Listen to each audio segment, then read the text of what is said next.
6 years ago, I took a presentation skills class. It was a 4-day intensive workshop in which I was videoed practically constantly.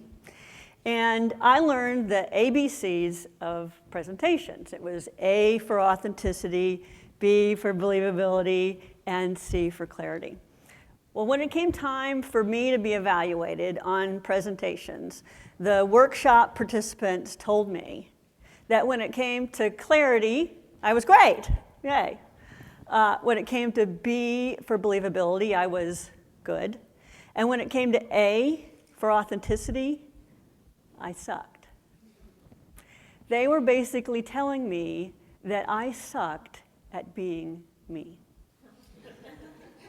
And initially, I thought to myself, how do you know? You don't even know me.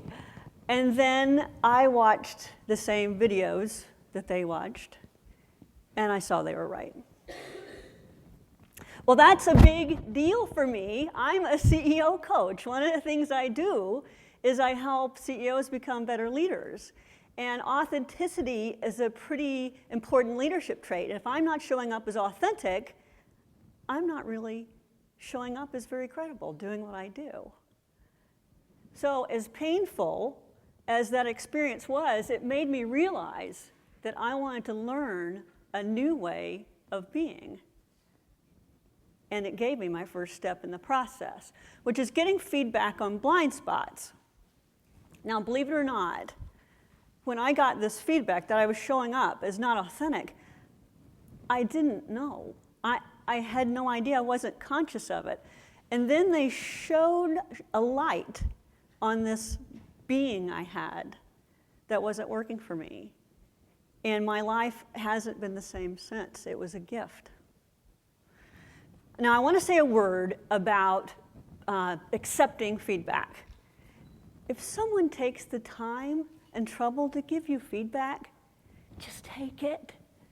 Unfortunately, my experience is that people have one of 4 reactions to feedback, which I call the 4 Ds.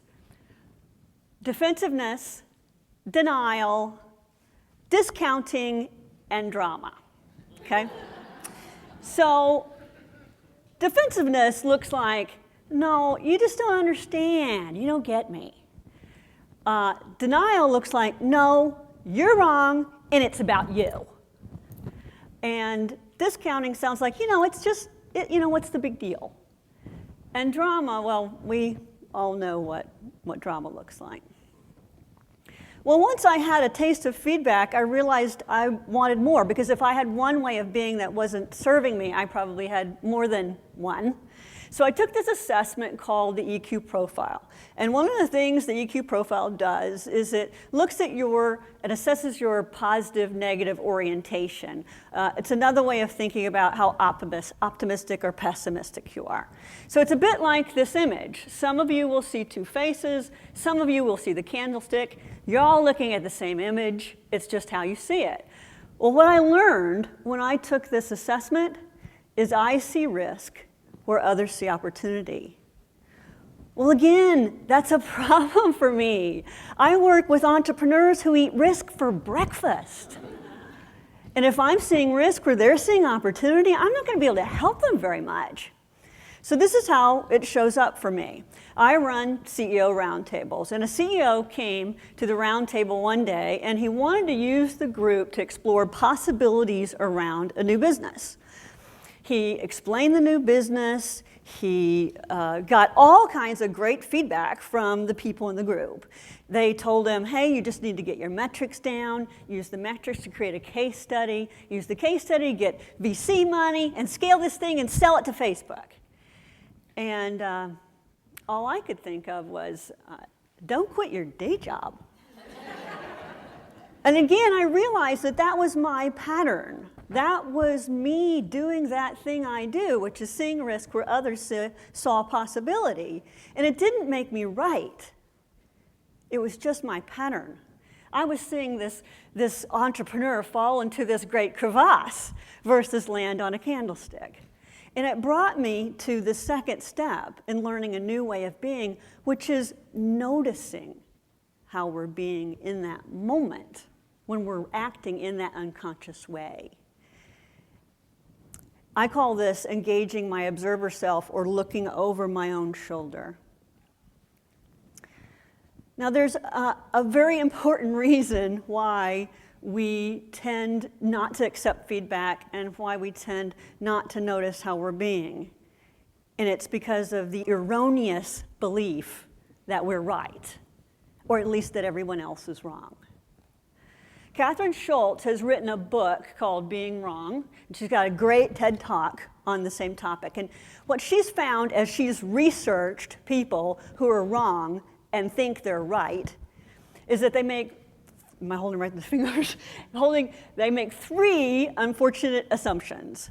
Unfortunate assumption number one is everyone else is just ignorant. Assumption number two is everyone else is just kind of an idiot. They're stupid. And assumption number three is that everyone else is just evil. They're trying to hurt me. Well, my experience with people who receive feedback is that they make those same assumptions about the people who give them feedback. A professor from University of Chicago, my alma mater, did a study on feedback in the workplace, and they found that we are actually remarkably poor predictors of how people see us, and here's why. We experience our life like a movie in which we know the history and the feelings and the characters, everything. And other people experience us like a snapshot, right? A series of snapshots, and they make up stories in between, okay? Well, this explains two really important things. Number one, it explains why we're such poor predictors of how people see us. And it explains why we think we're right? Because we have all this history. But what is happening, really, is that we're behaving in a way today that's based on something back here in our past. And the way we're behaving today no longer fits, and the people around us can see that, and we cannot. And that brings me to the third step in finding a new way of being. And that is to make a conscious choice in the moment to be different. We all have ways of being that don't get us what we want, whether it's being controlling or being judgmental or being judging or being worrying. We all have those ways. And I'm not saying that this is easy to be different, to get the feedback and accept it and to notice and to make a different choice. It's not easy. It's not easy for me to be authentic. It's not easy for me to be positive. And it's not easy for me to be warm. I've also got feedback that I'm not warm. And if I can realize that in order for me to fulfill my purpose, which is to make lots of leaders' lives better, then I can turn those things on and act in a way that gets me what I want. I believe that we all have a purpose in life, and that we have ways of getting in our way for the full expression of that purpose. And if we can just get feedback on how we're getting in our own way, and we can embrace and accept that feedback and then notice how we're being in the moment, then we can make a conscious choice to be different. I invite you to take a look at your life, see how you're getting in your own way, and learn a new way of being that gets you more of what you want. Thank you.